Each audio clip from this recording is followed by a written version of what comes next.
کہا تھا مگر انہیں کچھ سنائی ہی نہیں دیا۔ ان کی آنکھیں کسی اور ہی منظر میں الجھ گئی تھیں۔ ان کے کان اس آواز کو سن رہے تھے جسے ایک بار اور سن لینے کی خواہش برسوں سے ان کے دل میں تھی۔ تانیہ کے غیر ارادی عمل نے انہیں بہت پیچھے دھکیل دیا۔ Happy birthday to you, happy birthday to you, happy birthday dear بابا۔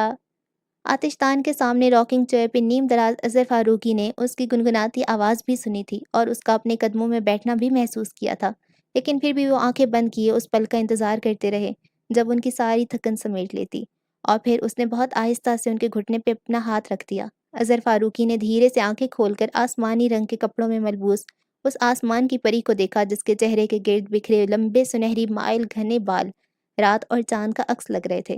وہ دھیرے سے مسکرا دیے۔ وہ کھلکھلا کر ہنس پڑی تھی۔ ہیپی برتھ ڈے بابا جان۔ تھینک یو بیٹا، وہ بولے اور شکایت کرنے لگے۔ تاریخ بدلنے میں اب بس چند منٹ ہی باقی ہیں۔ اب جا کر باپ کو وش کرنے کا خیال آیا ہے؟ سوری بابا جان، مگر مجھے یاد تھا، بس ہادی بھائی کا انتظار کر رہی تھی کہ وہ آ جائیں تو کیک ساتھ میں ہی کاٹیں گے۔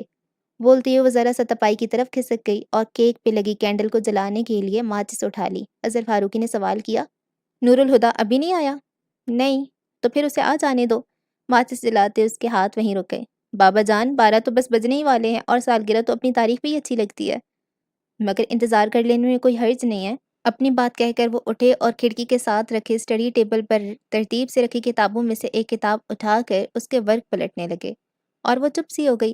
پھر اس نے انگلیوں میں دبی ماچس کی تیلی کو جلایا اور جب رقص کرتے ننھے سے شعلے کا عکس اس کی آنکھوں میں چمکنے لگا تو پھونک مار کر ماچس بجھاتے وہ اٹھ گئی اور ساتھ ہی تپائی پر سے کیک کی پلیٹ بھی اٹھا لی۔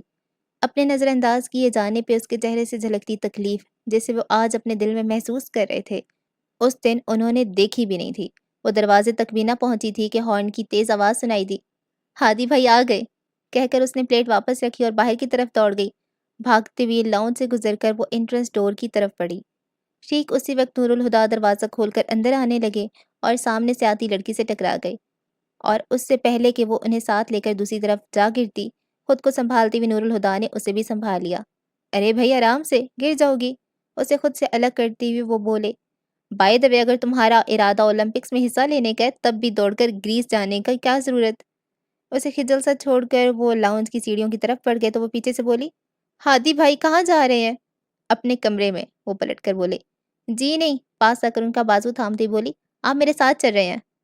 تمہارا اس وقت آؤٹنگ کا پروگرام ہے؟ وہ گھبرا کر بولے، حالانکہ وہ تھک چکے تھے اور فوراً سونا چاہتے تھے، پھر بھی ان کے لہجے میں اکتاہٹ کی بجائے وہی نرمی تھی جو اس لڑکی کے لیے مخصوص تھی۔ نہیں بھائی، بابا جان کے پاس چلنے کو کہہ رہی ہوں، وہ کب سے آپ کا انتظار کر رہے ہیں۔ بابا جان ابھی تک جاگ رہے ہیں؟ وہ چونک کر بولے، اس کا مطلب آج تو دیر سے آنے پہ ڈانٹ پڑے گی، اور پڑھنی بھی چاہیے، مگر اس وقت بابا جان آپ کی کلاس لینے کے لیے نہیں بلکہ اپنا برتھ ڈے سیلیبریٹ کرنے کے لیے آپ کو انتظار کر رہے ہیں۔ ارے ہاں، آج تو 29 نومبر ہے، وہ سر پہ ہاتھ مار کر بولے، پھر اس کی طرف دیکھ کر کہا، اگر میں بھول ہی گیا تھا تو مجھے یاد نہیں کرا سکتی تھی؟ ایکسکیوز می، وہ برا مان کر کہنے لگی، آپ تو ہر سال بھول جاتے، ہمیشہ مجھے ہی یاد کرانا پڑتا ہے، ورنہ خود سے آپ کو اپنا برتھ ڈے بھی یاد نہ رہے۔ اوکے اوکے، وہ جلدی سے بولے، یہ جھگڑا بعد میں دیکھیں گے، ابھی بابا جان کے پاس چلو۔ پھر اس کے کندھوں پہ بازو پھیلا کر ساتھ لیے وہ بابا جان کے کمرے میں آ گئے۔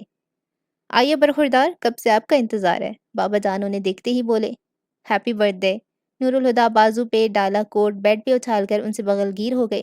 سوری بابا جان، اس بار میں بھول گیا۔ ان سے الگ ہوتے اسے کن اکھیوں سے دیکھ کر وہ اسے چھیڑنے کے لیے بولے۔ اس نے منہ پھلا کر رخ پھیر لیا۔ چلیں بیٹھیں۔ انہوں نے صوفے پہ بٹھاتے ہوئے ان کی نظر کیک پہ پڑی تو پلٹ کر کیک کی پلیٹ اور ماچس اٹھا کر صوفے پہ آ بیٹھے۔ پلیٹ ٹیبل پہ رکھ کر انہوں نے موم بتی جلائی اور کیک کاٹنے کی چھری اٹھا کر بابا جان کو پکڑائی، پھر اسے دیکھ کر بولے، وہاں کیوں کھڑی ہو، ادھر آؤ۔ اور وہ آ کر بابا جان کی دوسری طرف بیٹھ گئی۔ دادا جان، کیک کاٹ لیں۔ کیا؟ بابا جان، بچے کیک کاٹنے کو کہہ رہے ہیں۔ اب کہ ذرا دھیان سے انہوں نے اپنے آس پاس دیکھا، تانیہ ہاتھ میں چھری لیے منتظر سی ان کے ساتھ بیٹھی تھی، جبکہ مریم دوسری طرف تھی اور عزیر سامنے بیٹھے تھے۔ سب کی طرف دیکھ کر پوچھا، نور الہدیٰ نہیں آیا؟ نہیں، اور اب تو 12 بجنے والے ہیں دادا جان، کیک کاٹ لیجئے۔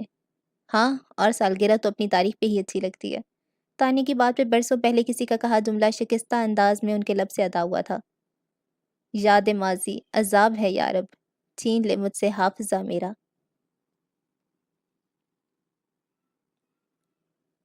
اتوار کا دن تھا، فائزہ کچھ دیر پہلے جاگی تھی اور ابھی ناشتے سے فارغ ہی ہوئی تھی کہ اسے ملازمہ نے تانیہ کی آمد کے بارے میں بتایا۔ وہ فوراً ہی ڈرائنگ روم میں چلی آئی۔ مجھے شایان کے گھر لے چلو۔ سلام دعا کے بعد جو پہلی بات تانیہ نے کہی وہ یہی تھی۔ وہ گڑبڑا گئی، پھر سنبھل کر بولی، تم بیٹھو، چائے آتی ہوگی پھر بات کرتے ہیں۔ اس نے فائزہ کا بازو گرفت میں لے کر کہا، فائزہ مجھے شایان سے ملنا ہے، ابھی اور اسی وقت۔ فائزہ نے گہرا سانس کھینچتے ہوئے اسے اپنے ساتھ بٹھا لیا۔ اسے ٹینس ہوتے دیکھ کر تانیہ نے پوچھا، کیا بات ہے؟ شایان کراچی میں نہیں ہے۔ توقف کے بعد وہ پھر بولی، اس کی پوسٹنگ ہو چکی ہے اور 3 دن پہلے وہ اپنا چارج سنبھالے سکھر جا چکا ہے۔ تانیہ کے لیے اطلاع اس قدر غیر متوقع تھی کہ وہ کافی دیر تک کچھ بول ہی نہ سکی۔ کچھ دیر کی خاموشی کے بعد اس نے بے یقینی سے کہا، وہ مجھ سے ملے بغیر چلا گیا؟ پھر اس کی شاکی نظروں سے فائزہ کو دیکھا، اور تم نے بھی مجھے انجان رکھا؟ مجھے ایسا کرنا پڑا۔ وہ جلدی سے صفائی دیتی ہوئے بولی، جواد کی انگیجمنٹ کے دوسرے ہی دن اس کی پوسٹنگ کے آرڈرز آ گئے تھے، مگر شایان نے مجھے منع کر دیا کہ تمہیں نہ بتاؤں۔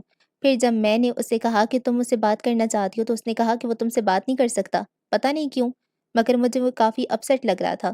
فائزہ چپ ہوئی تو تانیہ نے کہا، بات نہیں کر سکتا؟ مگر کیوں؟ ایسا تو کچھ بھی نہیں ہوا کہ وہ مجھ سے بات بھی نہ کرے۔ تم نے اسے پوچھا نہیں وہ ایسا کیوں کر رہا ہے؟ تانیہ اب بھی حیران تھی۔ فائزہ سے اس کی طرف دیکھا ہی نہیں گیا، سر جھکا کر بولی، پوچھا تھا لیکن اس نے کچھ بتایا ہی نہیں، تو میں نے سوچا شاید تم دونوں میں کوئی انبن ہو گئی ہوگی۔ ہمارے بیچ تو کچھ نہیں ہوا، تانیہ نے فوراً تردید کی۔ امپاسبل، فائزہ نے ماننے سے انکار کر دیا۔ کچھ تو بات ہوئی ہوگی، بنا کسی بات کے وہ تعلق کیوں ختم کرے گا؟ اس نے تم سے کچھ تو کہا ہوگا۔ یقین کرو فائزہ، کوئی بات ہوئی ہی نہیں۔ وہ پریشان سی ہو کر چپ ہو گئی، پھر جیسے یاد آنے پہ بولی، لیکن انگیجمنٹ والے دن وہ مجھ سے کچھ کہنا چاہتا تھا۔ کیا؟ فائزہ کو تجسس ہوا۔ پتہ نہیں، تانیہ نے جان بوجھ کر یہ بات چھپا لی کہ اس کے خیال میں شایان اس دن اسے پرپوز کرنے والا تھا۔ وہ کہنے والا تھا کہ تم اور انکل وہاں آ گئے، پھر وہ کوئی بات کیے بغیر اچانک ہی چلا گیا۔ وہ رکی، پھر تلخ سی ہنسی کے ساتھ بولی، وہ تو ہمیشہ ہی کچھ کہے بغیر چلا جاتا ہے۔ ملازمہ اسی وقت چائے کی ٹرالی کے ساتھ اندر آئی تو دونوں چپ کر گئیں۔ ملازمہ کے جانے کے بعد فائزہ نے چائے کا کپ اٹھا کر تانیہ کے ہاتھ میں پکڑاتے ہوئے کہنا شروع کیا، پر تانیہ، تم شایان کی طرف سے پہل کا انتظار کیوں کرتی ہو یہیں؟ خود سے کیوں نہ کہہ دیا؟ دونوں ہاتھوں سے کپ پکڑے وہ بے بسی سے بولی، کیسے کہہ دیتی، جبکہ میں یہ بھی نہیں جانتی کہ وہ مجھ سے محبت کرتا بھی ہے یا نہیں۔ تم تو اس سے محبت کرتی ہو نا، کیا یہ کافی نہیں ہے؟ تانیہ نے کچھ کہے بغیر کپ ٹیبل پہ رکھا اور کھڑی ہو گئی۔ میں اب چلوں گی۔ فائزہ نے اسے روکنا چاہا لیکن وہ ٹھہری ہی نہیں۔ فائزہ اسے باہر تک چھوڑنے آئی۔ تانیہ کار کا دروازہ کھولنے کے لیے کی ہول میں چابی ڈال رہی تھی جب اس نے فائزہ کو کہتے سنا، ایک بات مانو گی تانیہ، اگر وہ نہیں کہتا تو تم کہہ دو، اور اگر نہیں کہہ سکتی تو اس کا انتظار ختم کر کے آگے بڑھ جاؤ۔ کب تک اس پلے سرات پہ کھڑی رہو گی؟ تکلیف میں رہو گی، یا تو ہٹ جاؤ یا گزر جاؤ، ٹھہرنا مت، ٹھہرنے والے کا پور پور زخم بن جاتا ہے۔ وہ چپکے سے کار میں بیٹھی اور چلی گئی۔ تمام اندیشے چاہے کتنے ہی درست ہوتے شایان، مگر آگہی کے بعد جدائی بخشنے کا تو تمہیں کوئی حق نہیں تھا، فائزہ نے تعصب سے سوچا۔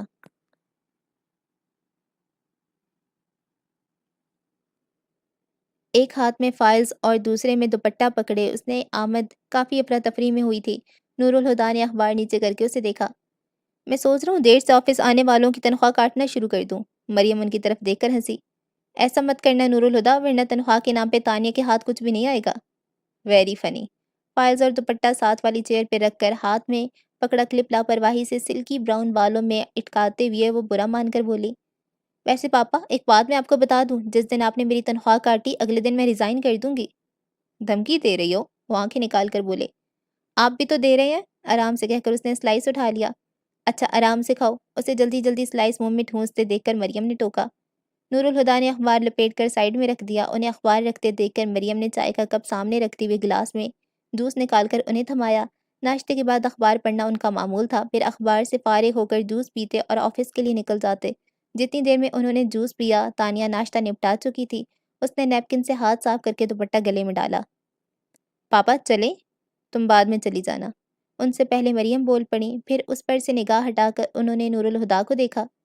میں تانیہ سے کچھ بات کرنا چاہتی ہوں۔ اوکے، انہوں نے کوئی اعتراض نہیں کیا۔ اچھا سنو، انہیں اٹھتا دیکھ کر وہ مزید بولیں، آفس جانے سے پہلے بابا جان سے ملتے جانا، رات ان کی طبیعت کافی خراب تھی۔ ان کا موڈ ایک دم سے بدل گیا اور رکھائی سے بولے، میں بزنس مین ہوں، ڈاکٹر نہیں۔